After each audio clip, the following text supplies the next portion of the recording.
Did you know there's about 4 billion metric tons of uranium in the world's oceans? It's a massive untapped source of the element. Now, some of you might be picturing just a massive chunk of uranium sitting on the ocean floor somewhere, but that's not what this is.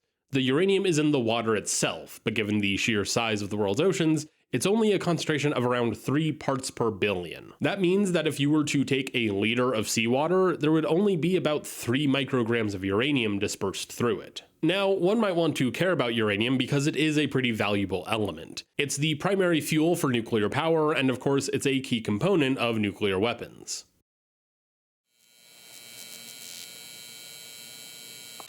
Hello and welcome to Meet the Elements, the series where I look at the stories of humanity through the lens of the periodic table. Today we're exploring uranium, an element that I'm betting you're at least somewhat familiar with. Although rather than focusing on uranium's well-known uses in generating electricity and creating massive explosions, I want to talk about some of the lesser-known stories around the element. Let's start by going back to 1789, a time of revolution in the Western world. The French Revolution was getting started, and America was still a brand new nation. Over in Berlin, the chemist Martin Heinrich Klaproth was poking around some pitchblende, a heavy dark mineral which was often found in Bohemian silver mines. For a few centuries at this point, miners had been largely dismissing the mineral. They knew it likely contained metal, but had no idea how to actually extract the metal and, most importantly, make money from it. But Klaproth, being a chemist in the 18th century, did what many chemists at the time were doing and dissolved some pitchblende in acid, and when he neutralized the solution, he was left with a bright yellow compound that precipitated out. Klaproth was convinced this was the oxide of a new metallic element,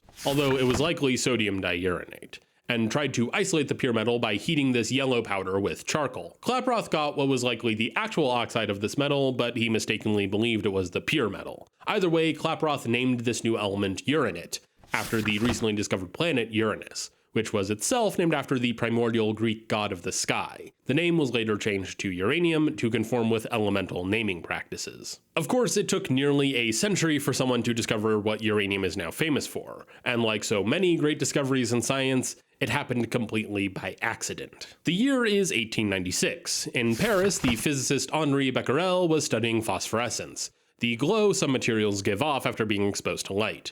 He was intrigued by the recent discovery of X-rays just a few months earlier, and wondered if phosphorescent materials might emit them. Becquerel's method was rather simple. Take an object and place it on a photographic plate, wrap the plate and the object in thick black paper, and place a phosphorescent material on top.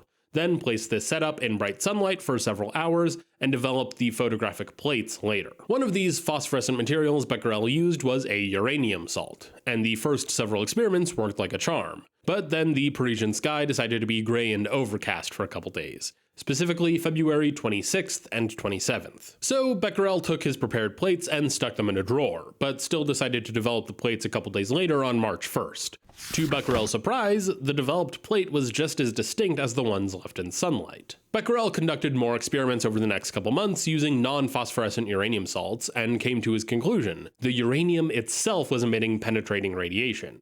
He had just discovered radioactivity. The discovery of radioactivity opened a Pandora's box, with new elements being discovered and greater understanding of the atom coming as a result. But it was the discovery of nuclear fission in 1938 that turned some abstract theory into a terrifying possibility. It was found that when a uranium atom is hit by and absorbs a neutron, it splits in two, releasing a huge amount of energy and, most importantly, more neutrons. Physicists around the world immediately understood the horrifying implications. If those new neutrons could be made to split other uranium atoms, you could create a chain reaction of nuclear fission. This revelation couldn't have come at a worse time. The world was teetering on the edge of war, and Nazi Germany, the very place where fission was discovered, had a major head start in nuclear research. Scientists who had fled fascism in Europe were haunted by one question: what if Hitler gets an atomic bomb first? The Hungarian-born physicist Leo Szilard, along with Albert Einstein, wrote a letter to President Roosevelt warning that Germany might be building a nuclear weapon,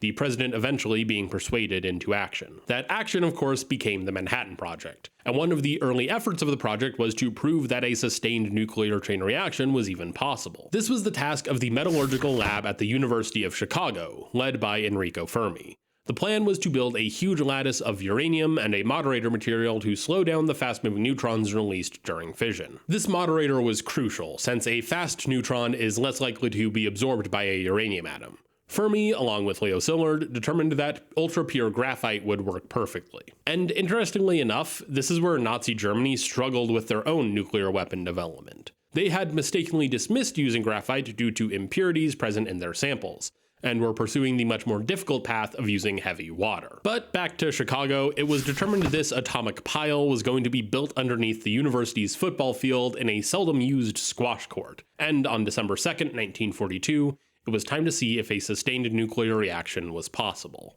About 50 people gathered to watch, as the control rods were systematically removed while the power output was carefully monitored.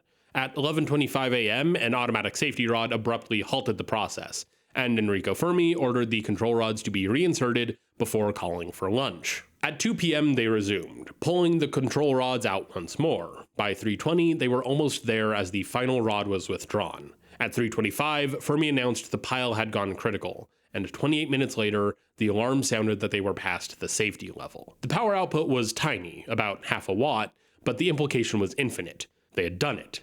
They had created the first sustained nuclear chain reaction. Obviously, the Chicago pile no longer exists. It was dismantled and moved to Site A in the Redgate Woods, which would become the original location of Argonne National Lab. There's even a commemorative boulder at Site A to mark the world's first nuclear reactor. And while uranium has some incredible power locked away in its unstable nucleus, it's not as dangerous as you might think it is. In its natural state, uranium is actually considered weakly radioactive. Most of the natural uranium on Earth is uranium-238, which has a half-life of around 4.5 billion years. So uranium decays pretty slowly, and it also decays through the emission of comparatively low-energy alpha particles. Alpha particles are low energy enough that your skin is enough to stop them. Radioactivity from uranium would really only be a concern if you were to somehow get an appreciable amount of the element inside your body. So natural uranium ore isn't all that dangerous. Much of the Earth's internal heat actually comes from the slow decay of uranium. And for some additional perspective, lots of things are naturally radioactive. Granite countertops, bananas, and even our own bodies contain radioactive isotopes. This element, forged in dying stars and named for a planet, is a bit of a paradox. It's kind of a gentle giant, slowly decaying and providing some warmth to our world, yet locked inside it is a power that can be the most destructive force humanity has ever known. The story of the Chicago pile is a reminder how quickly scientific curiosity can become life and death. The scientists who first split a uranium atom likely didn't expect it to end with atomic weapons. The power of uranium is a double-edged sword. It's the specter of unimaginable destruction, but also the promise of immense power for human progress. It's an element that has forced us to look at the very best and the very worst of ourselves. Thanks for watching. As someone who is really into nuclear power, uranium was always going to be a fun element for me to cover, and I know I didn't mention everything there is to know about uranium. So tell me what you think. What do you find the most interesting about uranium? It doesn't even have to be something I mentioned in this video. Let me know down in the comments. And don't forget to leave a suggestion for the element you want me to explore in the future. And if you want to hear more stories of the elements that quietly shape the world around us, make sure to subscribe so you don't miss the next episode of Meet the Elements.